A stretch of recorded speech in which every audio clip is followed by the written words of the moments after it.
여러분, 문제 없는 인생이 있을까요? 결론부터 문제 없는 인생은 없습니다. 하지만 우리 문제 없는 인생을 한번 만들어 봅시다. 문제 없는 인생을 한번 작정하고 디자인해 봅시다. 어떻게 하면 좋을까요? 문제가 없기 위해서는 일단 환경적인 문제를 일단 제거합시다. 그리고 또 제도적인 문제도 빼냅시다. 그리고 상황적인 어떤 문제들도 걷어냅시다. 그리고 나를 힘들게 하고 어렵게 하는 나쁜 영향을 미치는 사람에 대한 문제들도 배제합시다. 그리고 또 문제들을 없애봅시다. 자녀의 문제도 없앱니다. 그리고 또 남편, 배우자의 아내의 문제, 배우자의 문제도 해결되었습니다. 자녀의 문제도 해결되었습니다. 자녀의 진로도 해결되었습니다. 경제적인 문제도 제거되었습니다. 넉넉합니다. 그리고 관계에 대한 어려움도 없습니다. 여러 가지 우리를 힘들게 하는 많은 문제들을 이제 다 걷어냈어요. 환경적인, 제도적인, 상황적인, 관계적인, 물질적인, 그리고 건강의 문제도 다 해결됐다 합시다. 아픈 데도 없어요. 앞으로도 아프지 않을 거예요. 모든 문제가 해결되었습니다. 그러면 이제 더 이상 문제가 없는 것일까요? 그럼에도 불구하고 여전히 남아있는 문제가 있습니다. 어쩌면 이 문제는 가장 심각하고 가장 본질적이고 어떤 모든 문제의 뿌리와 같은 그런 문제가 남아 있습니다. 모든 문제가 다 처리되었는데, 해결되었는데 뭐가 남았다는 거죠? 그것은 바로 나 자신의 문제예요. 나라는 문제입니다. 한 기자가 무디 목사님에게 물었습니다. 목사님, 어떤 사람이 목사님을 가장 괴롭히고 있습니까? 어떤 사람이 가장 힘들게 하고 있습니까? 여러분에게 질문하면 그 질문에 여러분 어떻게 대답하시겠습니까? 네, 저 사람, 그 상황, 그 문제, 그 고통, 그 아픔, 그 상처, 그것들을 이것만 해결됐으면 좋겠어요. 이렇게 이야기하겠죠. 무디 목사님에게 물었습니다. 목사님, 어떤 사람이 목사님을 가장 괴롭히고 있습니까? 네, 어떤 성도님이 저를 너무너무 힘들게 만들고 있어요. 목회를 못할 지경입니다. 이렇게 이야기했을 법한데요, 목사님은 고민하지도 않고 지체하지도 않고 이렇게 대답했습니다. 살아있는 그 어떤 사람들보다 무디라는 작자 때문에 가장 골치를 썩고 있어. 자기를 일으켜. 무디 목사인데 이 세상에 살아있는 그 어떤 사람들보다 무디라는 그 작자 때문에 가장 나는 골치를 썩고 있단 말이에요. 모든 문제가 다 해결되어도, 전혀 아픔이 없어도 제일 큰 문제는 나 자신에게 있다 하는 겁니다. 성경에 보면 이사야 선지자는 말합니다. 화로다 나여 망하게 되어도다. 화로다 너여, 너 때문에 못 살겠다. 너 때문에 내가 지금 망할 지경이 되었어. 화로다 너여, 죽겠다. 너여가 아니라 화로다 나여. 내 영혼아, 화로다 나여. 사도 바울은 말합니다. 죄인 중에 내가 괴수니라. 많은 죄인들이 있지만, 악한 죄인들이 넘치고 있지만, 그 죄인의 괴수는, 우두머리는 그 사람들이 아니라 나다. 내가 죄인들의 괴수가 나다. 이렇게 고백을 하는 것이죠. 우리가 문제가 다 해결되어도 모두 다 우리는 문제투성이인 삶을 살아갈 수밖에 없다는 것이죠. 교회는 어떻습니까? 여러분, 문제없는 교회가 어디 있을까요? 교회는 예수님을 머리로 하고 각 우리 성도 모두가 함께 지체가 되어서 모여있는 아름다운 공동체이죠. 예수님을 머리로 하고 모여있는 각 지체가 다 연결되어 있는 이 아름다운 축복의 공동체, 음부의 권세가 미치지 못하리라. 영광스러운 이 교회가, 하지만 이 땅 가운데에 문제없는 교회는 한 군데도 없다는 거예요. 모두 다 불완전한 존재가 함께 뒤섞여 있기 때문에 교회는 제 아무리 유명한 교회라 할지라도 이름만 대면 알 법한, 그리고 주일이면 장사진을 이루고 길이 다 사람들로, 구름대 같은 사람들로 메워지는 그런 교회라 할지라도 인간이 모여 있는 곳은 어쩔 수 없이 냄새가 나고 문제가 있을 수밖에 없다는 거예요. 그래서 우리가 기도할 때 하나님 문제 없는 인생 살게 하옵소서. 여러분 이 기도를 하면 안 돼요. 왜냐하면 이 기도는 응답받을 가능성이 0%이기 때문에. 문제 없는 인생 살게 해주세요. 하나님 문제 없는 교회에 내가 출석하고 문제 없는 교회에서 신앙생활 아주 잘하고 싶어요. 이런 기도도 하면 안 돼요. 왜냐하면 문제 없는 교회는 이 땅에 없기 때문이에요. 그 기도도 응답받을 수 없는, 가능성이 없는 그런 기도입니다. 그럼 우리는 어떻게 기도해야 하는가? 하나님 문제를 만나더라도 문제를 분별할 수 있는 영적인 눈을 허락하여 주시고 감당할 수 있는 지혜를 허락하여 주시고 이 문제를 만났을 때 하나님 개쳐나갈 수 있는 더 큰 믿음과 담력을 주시고 성령의 능력을 공급하여 주옵소서. 쓰러졌다가도 다시 일어날 수 있는, 회복할 수 있는 힘을 주시고 넉넉히 감당함으로 말미암아 이 문제를 딛고 더욱더 크신 은혜를 보게 하여 주옵소서. 우리가 그런 기도를 해야 한다는 거예요. 문제가 사라지게 하시고 문제가 전혀 없게 하시고 내 삶이 진공 상태가 되게 하옵소서. 이건 있을 수 없다는 겁니다. 그런 점에서 오늘 성경 사도행전 15장은 너무나도 중요한 우리에게 교훈과 통찰력을 주고 있습니다. 끊임없이 다가오는 문제들, 꼬리에 꼬리를 물고 우리를 괴롭히려는, 집요하게 괴롭히는 다양한 복잡한 이 문제들, 때때마다 다가오는 갈등과 분쟁, 이 모든 것들이 오늘 사도행전 15장이 제공하고 있는 이 원리와 공식을 잘 대입하기만 한다면, 적용하기만 한다면 오늘 이 문제를 통해서 우리는 더욱 하나님을 살아계심을 만나게 되고 또 이 문제를 통해서 더욱 아름다운 결과를 얻을 수가 있다는 것입니다. 안디옥 교회에 문제가 생겼죠. 심각한 문제가, 뜻밖의 문제가 생기게 됩니다. 이 문제로 말미암아 그들은 얼마나 내용을 겪었는지 엄청난 소용돌이에 휘말리게 됩니다. 얼마나 이 문제가 심각했던지 자체적으로 이 문제를 해결해내지를 못하고 이 문제를 예루살렘 공회로 위탁을 하고 판결을, 도움을 받게 됩니다. 이 문제를 예루살렘 공회 또한 상당한 시간 동안 치열하게 고민하고 회의를 거치면서 마침내 최종적인 결론에 도달하게 되었습니다. 이제는 이 결론을 가지고 후속 조치를 진행하게 됩니다. 여러분, 어떤 문제에 대한 정리가 끝났다고 해서, 그리고 결론이 났다고 해서 해결된 것이 아니라 그 결론이 이제는 후속 조치가 이루어져야 되는 것이죠. 오늘 본문 말씀에 보면 최종적인 판결에 따른 후속 조치가 어떻게 이루어지고 있는지, 그리고 그 조치로 말미암아 교회는 어떤 일을 해야 되는지, 그리고 성도 개개인은 어떤 역할을 해야 되는지를 우리에게 말씀을 해주고 있다는 거예요. 여러분, 우리가 신앙생활을 잘 하기 위해서는 공동의 노력이 필요합니다. 교회는 교회대로 잘 해야 하겠고 성도들은 성도들대로 잘 해야 해요. 교회가 감당해야 할 역할이 있는가 하면 성도들 개인이 감당해야 해야 할 일이 있다는 거예요. 교회가 교회의 역할을 감당하고 성도는 성도의 역할들을 잘 감당해야 할 때에 아름다운 신앙의 열매들이 주렁주렁 맺어지게 되는 것이죠. 최종 판결이 나고 이제는 후속 조치가 이루어지게 됩니다. 후속 조치는 크게 두 가지로 나타나게 됩니다. 교회의 역할, 교회가 해야 할 일, 그리고 성도 개개인이 해야 할 일. 어떤 건지 봅시다. 먼저 교회가 해야 할 역할, 교회가 해야 할 일입니다. 교회는 이제 어떻게 후속 조치를 취하고 있는가?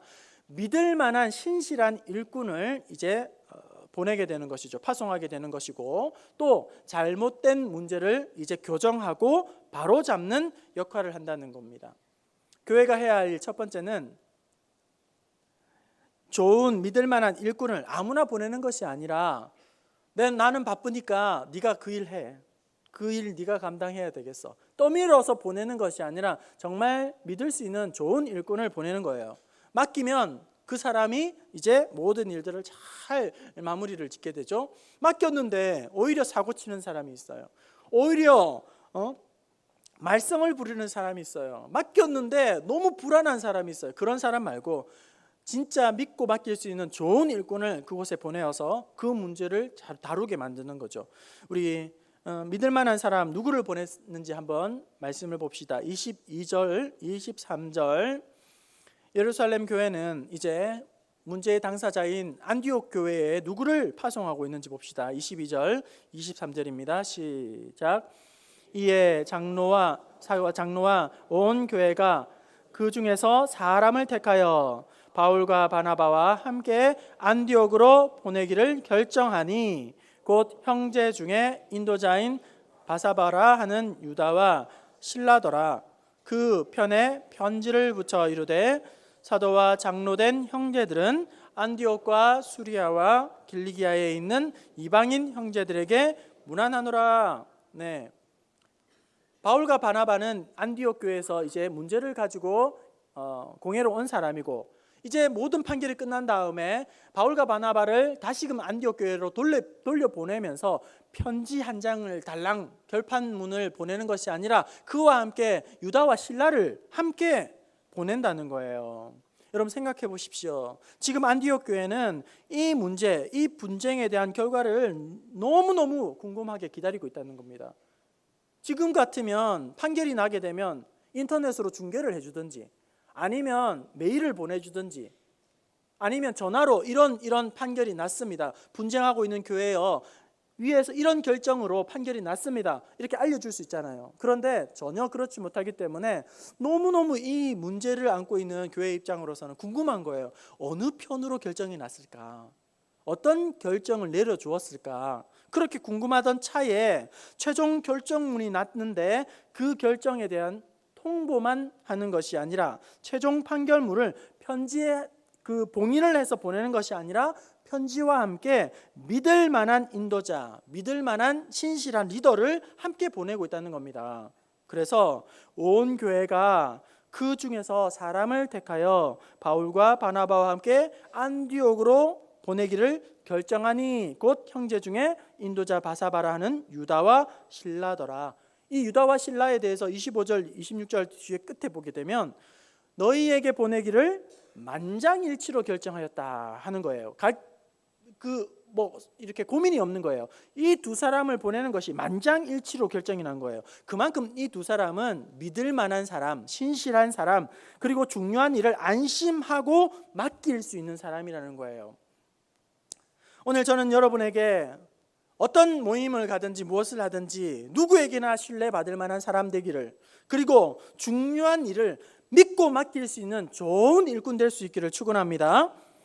좋은 믿음의 사람, 불안한 사람 말고, 맡겼는데 불안해요, 답답해요, 한심해요, 자꾸 사고를 일으켜요, 실수투성이에요, 그러면 맡길 수가 없죠. 맡겨놔도 안심이 되는, 좀 심각한 문제라도 맡겨놓으면 다 해결을 보는 그런 좋은 믿을 만한 안심이 되는 그런 일꾼 되시기를 바랍니다. 두 지도자들이 이제 비교되고 있습니다. 한쪽은 모두 다 인정을 받는 이의가 없는 그런 공식적인 사람이 있고, 반면에 믿을 수 없는 사람들이 있어요. 우리 24절을 한번 볼까요? 믿을 수 없는 사람, 어떤 사람들일까요? 24절입니다. 시작. 들은즉 우리 가운데에서 어떤 사람이 우리의 지시도 없이 나가서 말로 너희를 괴롭게 하고 마음을 혼란하게 하는, 괴롭게 만들고 혼란하게 만드는 사람들이 있다는 거예요. 지도를 가르침을 받지 않는 사람, 그러니까 지도를 받지 않고 가르치는 사람과 만장일치로 인정받은 사람이 있어요. 말만 했다고 하면 마음을 흔들어 놓고 괴롭게 하고 혼란을 주는 그런 사람이 있는가 하면, 모든 어려움들을 잠재시키고 평안을 안겨주는 그런 사람이 있다는 거예요. 바로 유다와 실라가 31절 이하에 보면 이들이 믿을 만한 사람을 보내므로 그로 말미암아 안디옥 교회는 아주 위로를 얻고 기쁨을 얻고 또 양육과 권면을 통해서 믿음 위의 교회가 든든히 서 가더라는 겁니다. 여기서도 우리는 인사가 만사구나, 일의 성격과 문제의 경중에 다 뛰어넘는 것이 일꾼이구나, 일꾼, 사명자구나 라는 것을 우리는 알 수 있습니다. 맡겨주신 그런 믿고 맡길 수 있는 좋은 일꾼이 다 될 수 있기를 바랍니다. 제가 보니까 교회가 얼마나, 이 교회가 좋은 교회인가, 이 교회가 얼마나 건강한 교회, 우리가 건강한 교회가를 바라지 않습니까? 이 교회가 얼마나 좋은 교회이고 하나님이 기뻐하시는 교회이고 하나님께서 맡겨주신 사람이 주인이 아니라 하나님이 맡겨주신 좋은 그런 교회인가라고 했을 때에 그것은 얼마나 많은 사람들이 예배를 드리고 있고 얼마나 많은 사람들이 몰려 앉아 있고 얼마나 많은 사람들이 이 규모를 가지고 있는 교회인가, 이것에 전혀 상관이 없다는 거예요. 건강한 교회, 성숙한 교회는 그 안에 얼마나 헌신되어 있는 충성스러운 믿을 만한 일꾼이 있는가, 몇 명이 있는가, 이것이 중요하다는 겁니다. 우리 교회는 장로님들이 이렇게 많고 안수 집사님이 이렇게 많고 이렇게 권사님들이 많고 이걸 자랑하는 그런 것이 문제가 되는 게 아니라 그 안에서 정말 신실한 하나님의 일꾼이 몇 명 있는가, 그것이 중요하다는 것입니다. 우리 부평중앙교회가 믿고 맡길 수 있는 중요한 일을 안심하고 맡길 수 있는 좋은 일꾼들이 우죽순으로 일어나서 하나님께서 기뻐하시는 그런 건강하고 복된 교회 되기를 원합니다. 교회가 할 수 있는 좋은 일꾼을 세우는 거예요. 좋은 일꾼을 세워서 부서마다 기관마다 보내서 그들로 하여금 생명력 있는 역할을 감당하도록 문제를 다 잠재하고 살려내는 일을 해내도록 하는 것이 교회가 해야 할 일입니다. 또한 교회가 해야 할 일은 어떤 것인가? 잘못된 문제를 바로잡고 또 개선하는, 교정하는 일을 해야 한다는 거예요. 잘못된 일들이 틀림없이 있습니다. 그것을 그냥 덮어놓고 그냥 은근슬쩍 구렁이 담 넘어같이 넘어가고 눈 감아주는 그런 것이 아니라 잘못된 것을 교회는 바로 잡을 수 있어야 한다. 24절, 들은즉 우리 가운데에서 어떤 사람들이 우리의 지시도 없이 나가서 말로 너희를 괴롭게 하고 마음을 혼란하게 한다 하기로, 어떤 사람들이 계속 괴롭게 만드는 거죠. 혼란스럽게 만드는 사람들이 있습니다. 교회의 지시를 따르지 않고 교회를 지시를 무시하는 그런 사람들이 있다는 거예요. 그들을 그냥 내버려 두지 않고 정확하게 잘못을 지적하고 그것을 고치도록 권면한다는 것입니다. 여러분, 교회는 큰 울타리 안에서, 틀 안에서 사랑이 있어야죠. 그리고 서로를 용납해야 합니다. 교회는 오래 참고 기다려 주어야 합니다. 하지만 때로는 교회는 따끔하게 지적하고 책망할 수도 있어야 한다는 겁니다. 그저 다 사랑하는 것만 능사는 아니라는 거예요. 여러분, 좋은 부모는 어떤 부모입니까? 좋은 부모는 자식이 원하는 거 다 해주는 부모 아니에요. 좋은 부모는 자식이 바라는 거 다 허용해 주는 부모가 아닙니다. 큰 틀에서는 좋은 부모는 사랑을 하고 아낌없이 쏟아부어 주어야 하겠죠. 하지만 때로는 눈물이 쏙 빠지도록 징계를 해야 돼요. 매를 들어야 돼요. 회초리를 대야 하는 것입니다. 그래서 잠언 13장 24절에 매를 아끼는 자는 그의 자식을 미워함이라, 이렇게 말해요. 사랑하는 게 아니라 매를 아끼는 부모는 자식을 오히려 해치는, 미워하는 부모랍니다. 그리고 자식을 사랑하는 자는 근실히 징계하느니라, 이렇게 되어 있습니다. 여러분, 좋은 의사는 어떤 의사일까요? 환자가 엄살을 부리고 아파하고 두려워하고 겁을 잔뜩 집어먹고 치료를 받지 않으려고 하는 이런 환자들을 보면서 그냥 바깥에 연고 발라주고 괜찮을 거야, 아프니까 진통제 좀 놔주고 괜찮을 거야, 이렇게 가서 돌려보내는 의사가 좋은 의사가 아니라 고통스러워도 메스를 대야 되는 거죠. 밑에 곪아서 썩어가는 것을 메스를 대어서 도려내고 이제 새살이 돌아오도록 그렇게 진통을 아프지만 치료를 해내는 의사가 진짜 의사이고 좋은 의사가 되는 것이죠. 교회는 큰 틀 안에서 늘 사랑을 해야 하고 서로 용납을 해야 되고 오래 참고 기다려 주어야 하겠지만 때로는 잘못을 정확하게 짚어주고 그것을 바로 잡아 주어야 하는 것입니다. 우리가 너무 잘 아는 말씀 디모데후서 3장 16절, 모든 성경은 하나님의 감동으로 된 것으로 교훈과 책망과 바르게 함과 의로 교육하기에 유익하니, 이거 무슨 말일까요? 모든 성경은 하나님의 감동으로 된 것으로 약이 되는 쓴소리를 들어야 한다는 것입니다. 말씀 가운데에서 달달한 그런 말씀, 사랑한다, 축복한다, 잘 될 거야, 그런 좋은 말씀, 귀를 간지럽히는 그런 달달한 말씀에만 혀를 갖다 대는 것이 아니라 때로는 채찍과 같은, 징계와 같은 그런 경고의 말씀도 이 말씀을 통해서 우리는 약으로 받아야 한다는 거예요. 히브리서 4장 12절, 하나님의 말씀은 살아있고 활력이 있어 좌우의 어떤 날선 검보다 예리하여 혼과 영과 관절과 골수를 찔러 쪼개기까지 하여 관절과 골수까지 쪼갠다고 합니다. 여러분 허리 디스크 수술해 보신 분들 계시죠? 골수를 메스를 대고 쪼개면 어떻게 됩니까? 죽는 거예요. 며칠 동안은 꼼짝 못하고 죽는 겁니다. 나을 때까지는 얼마나 고생 무통 주사가 없으면 견딜 수가 없을 정도로 힘든 거예요. 하나님의 말씀은 살아서 낯선 검보다 예리하여서 우리의 혼과 영과 관절과 골수를 쪼개고도 남는다고 말씀하고 있는 것입니다. 교회가 해야 할 일은 믿을 만한 좋은 일꾼을 세워서 요요소소로 파견하고 그곳에서 아름다운 선한 영향력을 나타내도록 일꾼을 키우는 것과, 그리고 잘못된 것에 대해서는 교정하고 바로잡고 그것을 바꾸는 일들을 교회가 해야 한다는 거예요. 이것은 어디까지나 교회의 일입니다. 여기서는 개인이 어떻게 할 수 있는 일이 아니에요. 이제 두 번째로, 이제는 성도 개인이 해야 할 일들을 한번 봅시다. 교회가 해야 할 역할이 있습니다. 교회의 역할과 함께 우리 각자가 그냥 떠먹여주는 대로 있는 게 아니라 성도 개개인이 해야 할 일이 있다는 거예요.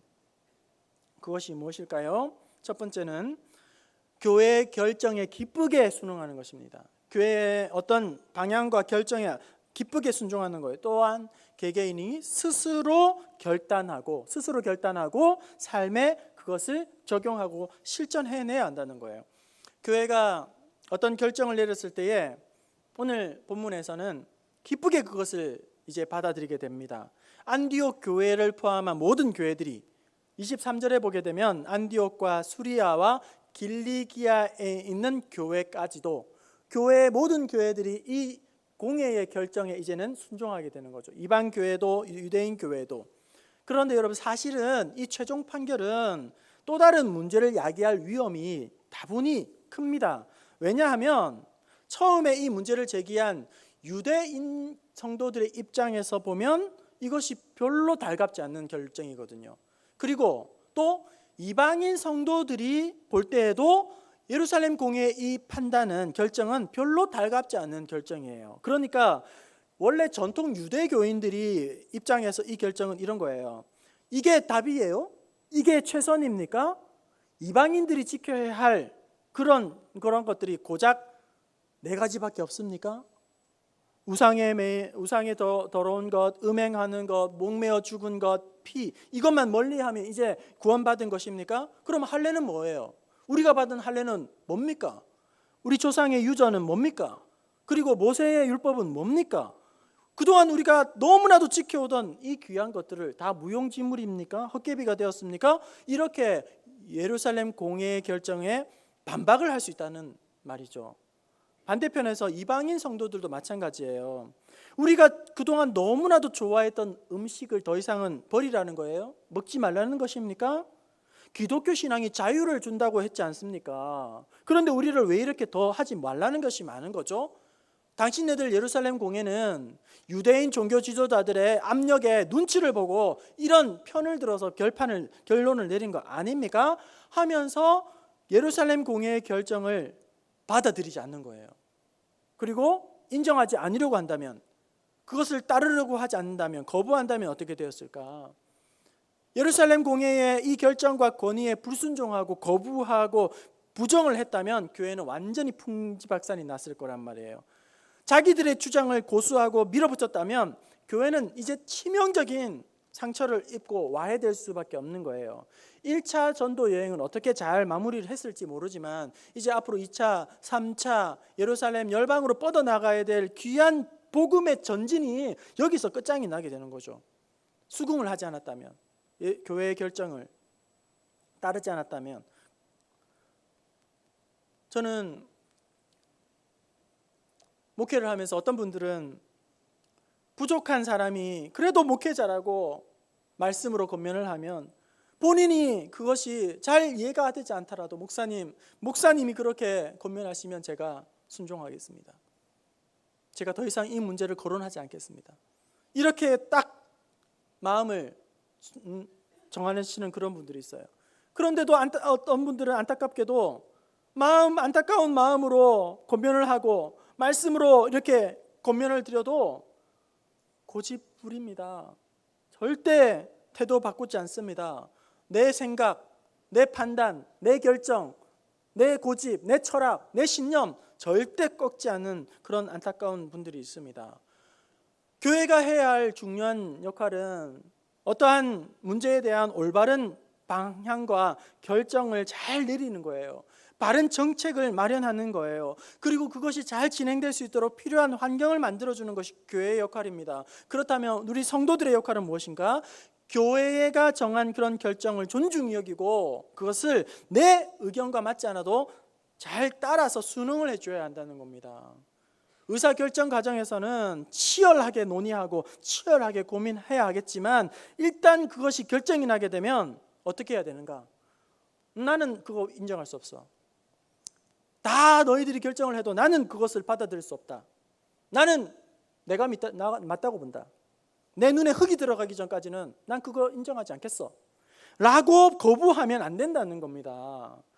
결정하는 과정에서는 치열하게 함께 논의하거나 혹은 의사결정 과정에서 고민하고 기도해야 되겠지만 일단 뭔가가 결정이 나게 되면 그것을 내 뜻에 반하더라도 그것은 수긍을 하고 받아들일 수 있어야 한다. 이것이 바로 교회가 권위가 세워지는 거고 순종이 흘러가는 거고 또 교회는 질서가 세워지게 되는 거죠. 교회 안에서 자기의 목소리를 다 낸다고 생각해 보세요. 자기의 주장이 다 반영이 된다고 생각해 보세요. 사공이 많아서 배가 어디로 가겠습니까?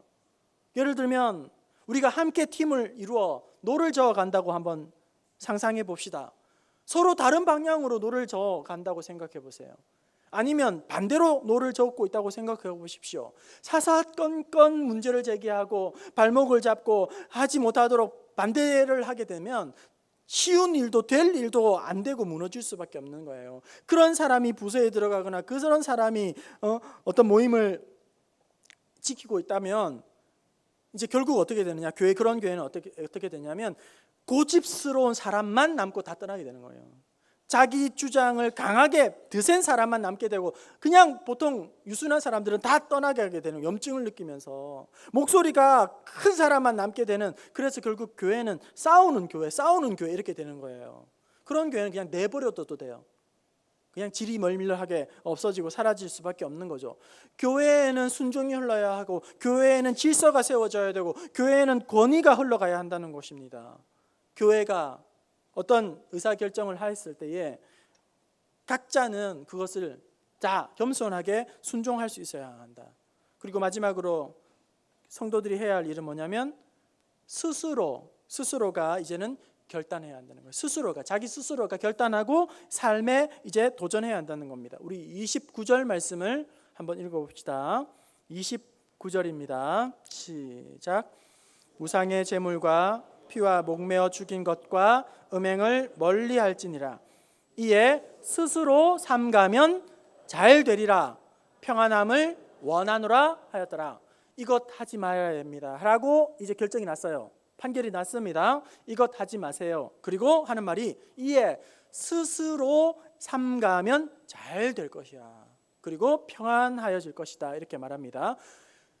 판결이 났어요. 버려야 할 행실이 있습니다. 그동안 자기들이 좋아하던 것들, 익숙하던 것들, 그동안 그것을 즐기던 것들을 생활들을 이제 내려놓아야 한다는 거예요. 버려야 한다는 거예요. 그때에 그것을 버리기 위해서는 스스로 이제는 결단하지 않으면 안 된다는 거예요. 옆에서 막 따라다니면서 그것 하면 안 됩니다. 그것 하지 마세요. 잔소리를 하고 점검을 하고 관리를 하고 옆에서 계속 이야기해 줘야 이 문제가 해결되는 것이 아니라 결국 스스로 삼가해야만 잘 된다는 것이죠. 요즘 우리 남자아이들, 우리 청소년들 인터넷 게임, 스마트폰 게임 엄청나게 많이 하고 있고 중독이 되어 있지 않습니까?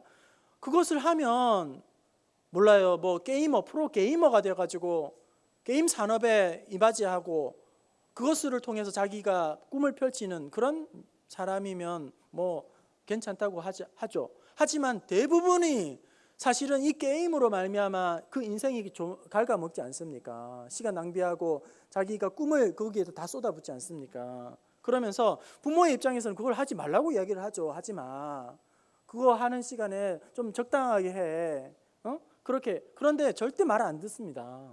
아무리 잔소리를 해도 끝끝내 내가 이젠 안 되겠다, 이제 나 이거 끊어야겠다, 스스로 이것을 결판 내지 못하면 영원히 거기에 중독되어서 헤어나오지를 못하는 거예요. 우리 아이들이 얼마나 지능적인 줄 아시죠?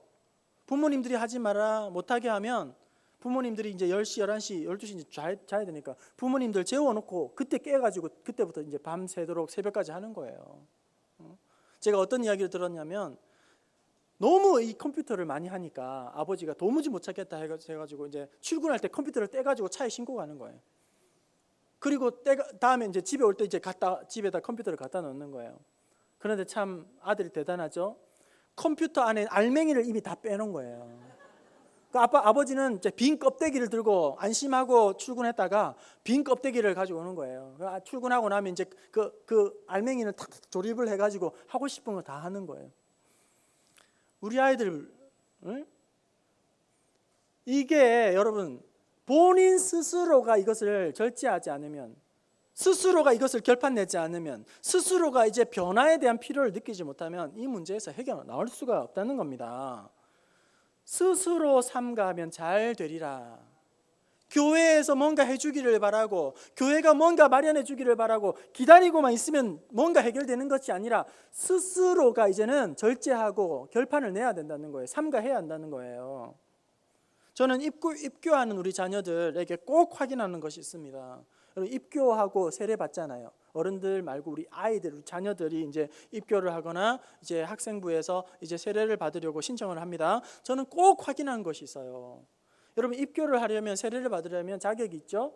만 14세, 여러 가지 자격이 있지만 나이는 일단 만 14세가 되어야 합니다. 그러면 지금으로 치면 중학교 2학년이에요. 이제 중학교 2학년도 그러니까 생일을 지난 중학교 2학년이에요. 다 자격이 됩니다. 그럼 제가 물어요. 너 세례를 왜 받으려고 하느냐? 입교를 왜 받으려고 하느냐? 제가 물어봅니다. 그러면 선생님이 이거 써내래요. 올해 저희들 또래가 받는 해래요. 친구들이 다 이거 하니까 저도 받을래요. 제 친구들은 이미 성찬에 참여하고 있잖아요. 떡과 잔에 참여. 저도 부러워서 받을래요. 이러면 저는 아직 준비가 안 돼 있으니까 받지 말아라. 받지 않는 게 좋겠다. 그렇게 이야기를 해요. 최소한 왜 내가 이 세례를 입교를 해야 되는지를 분명한 자기 의지가 확인이 되어야 받는 것이 좋겠다. 그래서 저희 큰아이는 고등학교 2학년 가을에 받았어요. 친구들보다 3년 늦게 받았어요. 제가 때때마다 물어봤죠. 네가 받아야 할 이유가 있겠느냐? 목사의 아들이라고 받을 이유가 없다. 너가 나이가 되었다고 받을 이유가 없다. 네가 정말 받아야, 입교를 해야 할 이유가 있으면 받아야 한다. 그렇지 않으면 받지 않는 게 좋겠다. 받는 고등학교 2학년 때에도 네가 꼭 받아야 할 이유가 있겠느냐? 네가 이유가 있으면 받아라. 그렇게 제가 이렇게 했어요. 지금 둘째도 마찬가지. 중3이 됐지만 전혀 그 부분에 대해서 제가 뭐 받아야 하지 않겠니? 뭐 친구들이 다 받았지 않니? 말하지 않아요. 네 스스로가 결단하지 않으면 의미가 없는 거야. 저는 입교 세례 2번 받는 사람 봤습니다. 한 번 받았는데 언제 받았는지도 몰라요. 자기가 왜 받았는지도 모르고 황당한 일이 벌어진 거예요. 찾아보니까 교족부에 2번 받은 걸로 나오는 거예요. 하고 나니까. 제가 언젠가 SBS에서 인생 성형 프로젝트라는 프로그램을 본 적이 있어요. 조금 시간이 지난 겁니다. 그 프로그램에 류현경이라는 배우가, 여자 배우가 나왔는데, 그 배우가 이제 액션 스쿨에 가는 거예요. 뭐 호신술이라든지 뛰어내리다든지 이렇게 무술을 연마하는 액션 스쿨에 가서 이제 뭐 어떤 바꾸는 그런 트레이닝을 받는데, 그때 이 배우가 29살이에요. 30에 가까워 29이죠. 근데 그를 가르쳐주는 트레이닝하는 선생님이 누구냐면 23살의 유미진이라는 아주 애띤 여자였어요. 선생님이죠. 그런데 처음 훈련하면서 구보를 시켰어요. 달리기를 시켰어요. 그리고 마치고 나서 이 애띤 23살의 트레이너 하는 말이 너무나도 인상적이었어요. 어떤 말을 하냐면 이런 거예요. 잘 달리는지를 기대한 것이 아니라 근성이 있나 없나를 보려고 했습니다. 달리기를 하는 모습을 보면서 이 사람이 기초 체력이 있구나, 이 사람이 근력이 있구나, 훈련을 소화할 수 있구나, 이걸 체크한 것이 아니라 근성이 있는지 없는지를 보고 싶었다는 거예요. 나이가 고작 23살밖에 되지 않는 이 어린 선생님이 너무 멋지게 보이더라는 거죠. 자기의 의지가 분명한 사람은 어려도 제 몫을 든든히 하고 해냅니다. 나이가 30, 이제 출가해야 할 40, 그 이상이 되어도 의지가 박약한 사람은 끝까지 그 일을 해내지 못합니다. 제 몫 못합니다. 의지가 분명한 사람은 어려움이 닥쳐도 힘을 내어서 끝까지 해냅니다. 하지만 자기 의지가 없는 사람은 조금만 어려움이 생기면 그냥 무너집니다. 포기해버립니다. 도망칩니다. 숨어버립니다. 신앙 내팽개칩니다. 돈 되는 일 있으면 십자가 필요 없어요. 소용없습니다.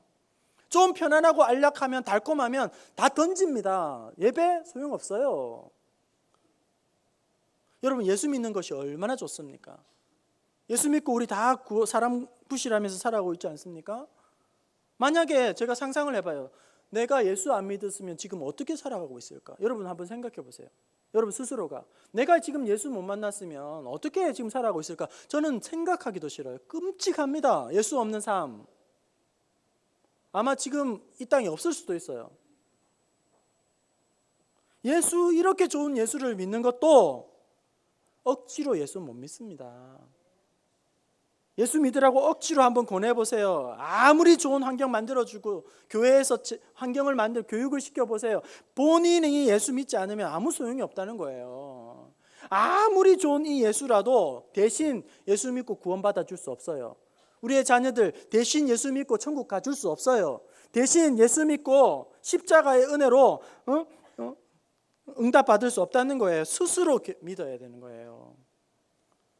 오늘날 우리 주변에 얼마나 예수 믿기 힘든 환경입니까?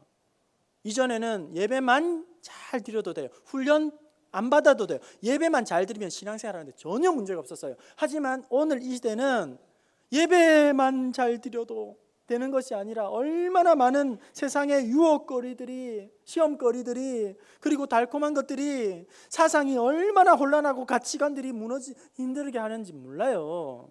이때에 우리가 스스로 자신을 절제하고 삼가하지 않으면 예수 믿기 쉽지 않습니다. 여러분, 변화가 필요합니다. 낡은 가죽 부대로 생명이 있는 복음을 담을 수가 없습니다. 굳어진 생각, 굳어진 마음으로 하나님의 영광의 사명을 감당할 수가 없습니다. 오늘 하나님께서 우리에게 변화를 요구하십니다. 달라지라고 말씀합니다. 버려야 할 것 버리라고 말씀합니다. 아무리 하나님께서 음성 들려주셔도 내가 삼가하지 않으면 조금도 성장하지 못합니다. 은혜를 누리지 못합니다. 변화를 경험하지 못합니다. 마음을 새롭게 함으로 변화를 받아. 이를 위하여 교회는 믿을 만한 좋은 일꾼들을 세워서 구석구석에 파송을 해야 할 것입니다. 또한 교회는 잘못된 것이 있으면 과감하게 그것을 바로잡고 결정을 내려야 할 것입니다. 또한 우리 성도들을 각자는 교회가 내린 결론에 대해서 기쁜 마음으로 순종할, 그리고 또 동참할 그런 마음을 먹어야 합니다. 또한 스스로 삼가하고 스스로 결단하고 이제는 스스로 절제하고 스스로 이제 변화를 위한 이런 삶의 결단이 필요합니다. 이렇게 우리 부평중앙교회는 교회로서의 좋은 신앙의 생태계를 마련하고 우리 교회 안에 있는 모든 성도들은 교회가 마련해 놓은 이 신앙의 장에서 멋지게 아름답게 신앙생활을 함으로 하나님 앞에서, 그리고 또 우리가 서 있는 그 자리에서 그리스도의 편지가 되고 또 변화를 이끌어가는 주님의 신실한 일꾼 될 수 있기를 주님의 이름으로 축원합니다.